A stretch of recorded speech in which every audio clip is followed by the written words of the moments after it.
सिंहशृगालकथा। कस्मिंश्चित् वनप्रदेशे वज्रदंष्ट्रः नाम सिंहः अस्ति। चतुरकः नाम शृगालः, क्रव्यमुखः नाम वृकः च तस्य सेवकौ स्तः। अथ अन्यस्मिन् दिने वनमध्ये सिंहेन काचित् उष्ट्री प्राप्ता। सा स्वगणात् भ्रष्टा, प्रसववेदनया पीडिता च आसीत्।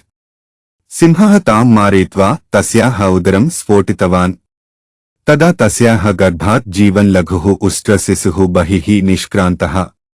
सिंहः तत्सहचरी च उष्ट्याः मांसभक्षणेन नितरां तृप्तिं प्राप्तवन्तः। परं सिंहः स्नेहात् तम् उष्ट्रशिशुं स्वगृहम् आनीय उक्तवान्, भद्रा मत्तः अन्यतः वा भवतः मृत्युभयं नास्ति। अतः स्वेच्छया वने भ्रमणं करोतु। भवतः कर्णी शङ्कुसदृशौ स्तः। अतः भवतः नाम शङ्कुकर्णः इत्येव भवतु इति। ततः एवमेव कृतम्। ततः परं सिंहः, शृगालः, वृकः, उष्ट्रशिशुः चेति ते चत्वारः अपि एकत्रैव विहारं कुर्वन्ति, परस्परम् अनेकविधगोष्ठीसुखम् अनुभवन्तः तिष्ठन्ति च। गच्छता कालेन शङ्कुकर्णः युवावस्थां प्राप्तवान्। सः क्षणमपि सिंहं परित्यज्य अन्यत्र न गच्छति। अथ कदाचित् केनचित् वन्येन मदगजेन सिंहस्य युद्धम् अभवत्। गजः स्वस्य दन्तप्रहारैः सिंहस्य शरीरं तथा व्रणितं कृतवान् यथा सः चलितुं न शक्नोति। तदा क्षुधया पीड्यमानः सिंहः अनुचरान् उक्तवान्, भोः, कमपि मृगम् अन्विष्यन्तु, अहम् ईदृशस्थितौ अस्मि चेदपि तं मारयित्वा भवतां मम च आहारस्य व्यवस्थां कल्पयामि इति। तत् श्रुत्वा ते त्रयः अपि सायंकालपर्यन्तं वने भ्रमणं कृतवन्तः, किन्तु कमपि मृगं न प्राप्तवन्तः। अनन्तरं चतुरकः चिन्तितवान्, यदि एषः शङ्कुकर्णः हन्यते तर्हि सर्वेषाम् अस्माकं कतिचित् दिनानि आहारविषये तृप्तिः भवति। किन्तु एषः सुहृत् अस्ति इति, एतस्मै आश्रयः दत्तः अस्ति इति च सिंहः एनं न मारयति। अथवा अहं स्वबुद्धिप्रभावेण तथा कारयामि येन सः स्वयमेव एतं हन्यात् इति। एवं चिन्तयित्वा सः शङ्कुकर्णं वदति, भोः, अस्माकं स्वामिनः पथ्याहारः आवश्यकः, तं विना सः न जीवति। सः यदि न जीवति तर्हि अस्माकमपि निश्चयेन नाशः एव भवति। अतः अहं स्वामिनः विषये किञ्चित् वदामि, शृणोतु। भवान् यदि स्वामिनः कृते स्वशरीरं ददाति तर्हि भवता द्विगुणं शरीरं प्राप्यते, स्वामिनः अपि प्राणरक्षणं भवति इति। तत् श्रुत्वा शङ्कुकर्णः वदति, भद्रा एवं चेत् द्विगुणशरीररूपं प्रयोजनं मम एव भवतु। अतः स्वशरीरं दातुम् अहं सज्जः अस्मि इति स्वामिनं वदतु।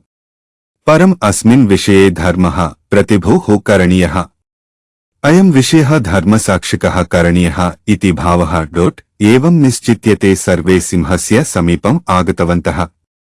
ततः चतुरकः वदति, देव, न कः अपि मृगः प्राप्तः, सूर्यः अपि अस्तं गतः। यदि भवान् धर्मसाक्षिकतया द्विगुणं शरीरं ददामि इति वदति तर्हि अयं शङ्कुकर्णः स्वशरीरं ददाति इति। सिंहः वदति, भोः, एवं चेत् अतीव उत्तमम्। अस्मिन् व्यवहारे धर्ममेव साक्षिणं कुर्वन्तु इति। सिंहः यदा एवम् अवदत् तदा वृकः शृगालश्च तदुपरि निपत्य तस्य उदरं विदारितवन्तौ, तेन शङ्कुकर्णः मरणं प्राप्नोत्।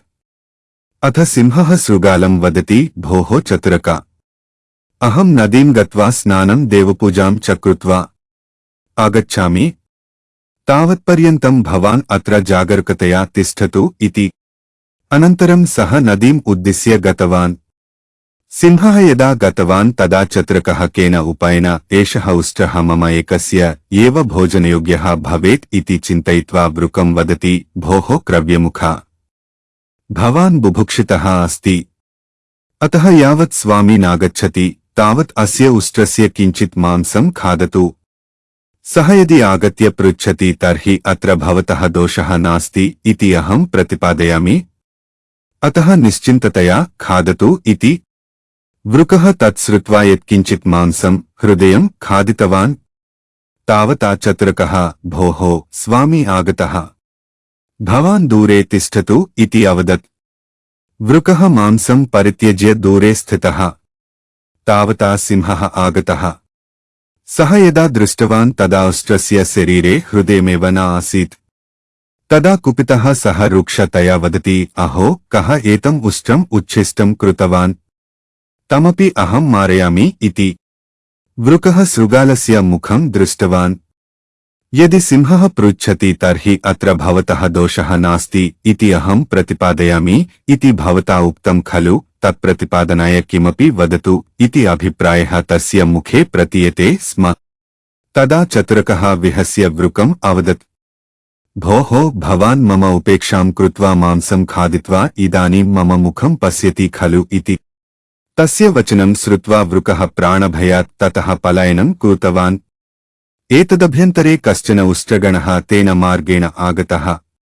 तस्य गणस्य अग्रे विद्यमानस्य उष्ट्रस्य कण्ठे महती घण्टा बद्धा आसीत्। तस्याः घण्टायाः महान् शब्दः निस्सरति स्म दूरादेव। तं शब्दं श्रुत्वा सिंहः शृगालं वदति, भद्रा, पूर्व कदापि अश्रुतः एषः भयङ्करः शब्दः कः इति जानातु इति। चतुरकः सिंहस्य आज्ञां श्रुत्वा अरण्यमध्ये किञ्चिदूरं गत्वा झटिति प्रत्यागत्य वदति, स्वामिन्, यदि शक्नोति तर्हि भवान् इतः शीघ्रं पलायनं करोतु इति। सिंहः अवदत्, भद्रा, कुतः मयि व्याकुलतां जनयति? एषः भयङ्करः शब्दः कः इति वदतु इति। चतुरकः वदति, स्वामिन्, भवता धर्मसाक्षिकतया द्विगुणं शरीरं ददामि इति उक्त्वा शङ्कुकर्णः मारितः खलु, तेन धर्मराजः भवतः उपरि कुपितः अस्ति। मदीयः उष्ट्रः तेन मारितः, अतः तस्मात् सहस्रसङ्ख्याकान् उष्ट्रान् ग्रहीष्यामि इति निश्चयं कृत्वा सः बृहत् उष्ट्रसमूहं स्वीकृत्य आगच्छन् अस्ति। तत्र अग्रेसरस्य उष्ट्रस्य कण्ठे घण्टा बद्धा अस्ति। मृतस्य शङ्कुकर्णस्य पितरः पितामहाः चेति सर्वान् बन्धून् आदाय वैरनिर्यातनार्थमेव धर्मराजः एवम् अत्रैव आगतः अस्ति इति। सिंहः तत् श्रुत्वा मृतम् उष्ट्रं परित्यज्य प्राणभयात् ततः पलायनम् अकरोत्। चतुरकः सावधानम् उष्ट्रस्य मांसं सुदीर्घकालं यावत् खादितवान्।